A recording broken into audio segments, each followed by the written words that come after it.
பிரியமானவர்களே, இயேசு கிறிஸ்து நாமத்தினாலே இந்த நாளிலும் கூட உங்களை நான் வாழ்த்தி ஆசீர்வதிக்கிறேன். இந்த நாளிலும் அநேகர் இயேசு கிறிஸ்துவை கிட்டி சேருவதற்கு தடையாக காணப்படுகிறது. வேதத்தை வாசிக்கிறோம், ஜெபிக்கிறோம், எல்லாம் செய்யறோம். ஆனா நித்திய ஜீவனுக்கு நமக்காக சிலுவில் சிந்தின கிறிஸ்துவின் ரத்தமும் சரீரத்தையும் பானம் பண்ணுவதோ, புசிப்பதிலோ, கிறிஸ்துவோடு கூட இணைவதற்கோ அநேகருக்கு மனதில்லை.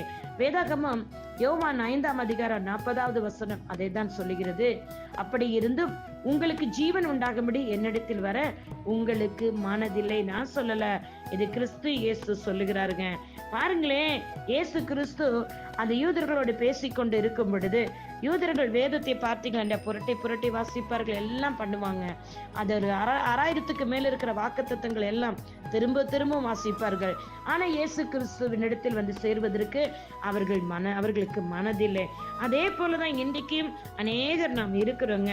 இதே அதிகாரத்துல 36வது வசனத்துல இயேசு கிறிஸ்து சீஷர்களோடு சொல்லுகிறாரு, தேவனுடைய சாட்சியை பார்க்கிலும் மேன்மையான சாட்சி எனக்குண்டு. அது என்னவெனில், நான் நிறைவேற்றும்படிக்கு பிதாவானவர் எனக்கு கற்பித்ததும் நான் செய்து வருகிறதுமான கிரியைகளே பிதா என்னை அனுப்பினார் என்று என்னை குறித்து சாட்சி கொடுக்கிறது. தேவன் செய்த பழைய ஏற்பாட்டின் அற்புதங்கள், அடையாளங்களை விட இயேசு கிறிஸ்து மூலம் பிதாவாகிய தேவன் செய்த அற்புத அடையாளங்கள், அந்த கிரியைகளே பிதாவாகிய தேவன் இயேசுவை இந்த பூமிக்கு அனுப்பினார். அவர் நம்மளை ரட்சிக்க வந்த ரட்சகருங்க. நம்முடைய வீட்டுக்கு கொண்டு வந்த மீட்பர் அவரு.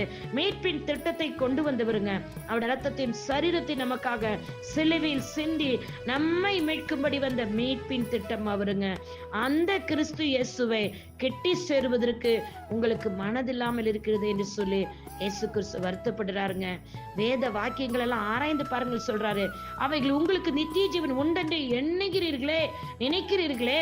இந்த வேத வசனங்களை பார்க்கும் பொழுது அதே கிறிஸ்து சொல்லுகிறார், என்னை குறித்து சாட்சி கொடுக்கிறோம் அவைகளே தான். பிதாவாகிய தேவன் தான் கிறிஸ்துவை பூமிக்கு அனுப்பினார். அவருடைய சொந்த குமாரன் தான் கிறிஸ்து இயேசு. அவர் மனிதன் அல்ல, பூமியில மனிதனா இருந்தார். அவர் 100% மனிதன், 100% தேவகுமாரனா இருந்தாருங்க. இந்த வேத வசனங்களை ஆராய்ந்து பாருங்கள் என்று சொல்லி அவர் சொல்லுகிறார்.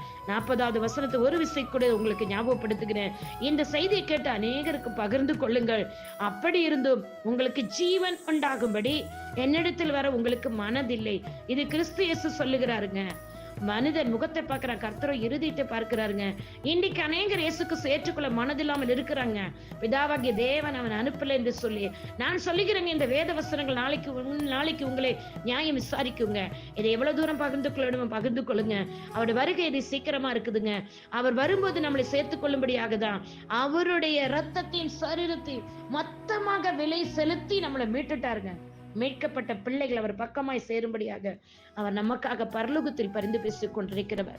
இன்னைக்கு அவரை முழு இருதயத்தோடு, முழு ஆத்மாவோடு, முழு சரித்திரம் இயேசு கிறிஸ்துவை மேசியா கிறிஸ்து இயேசுவே நித்திய ஜீவனுக்கு வாசல், வழி, சத்தியம், ஜீவன் ஏற்றுக்கொள்ளுகிறவர்கள் நிச்சயமாக வருகையில் எடுத்துக் கொள்ளப்படுவீர்கள். கர்த்தர் தாமே இந்த வசனத்தின் மூலம் உங்களை ஆசீர்வதிப்பாராக. உங்களுடைய சகோதரி இவாஞ்சலிஸ்ட் ஷீலா ரொசாரியோ.